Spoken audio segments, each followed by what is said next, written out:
அந்த விண்ணில் ஆனந்தம், இந்த மண்ணில் ஆனந்தம்,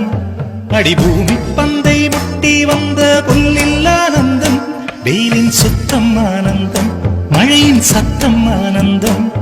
அடமழையில் கூட சாயம் போகா வானவில் ஆனந்தம், வாழ்வில் நூறானந்தம், வாழ்வே பேரானந்தம், பெண்ணை நரையெழுதும் சுயஜரிதம், அதில் அன்பே ஆனந்தம் ஆனந்தம், பச்சை கிளிகள் தோளோடு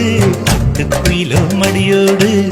பூலோகம் ஆனந்தத்தின் எல்லை, இந்த பூமிக்கு கண்ணீர் சொந்தமே.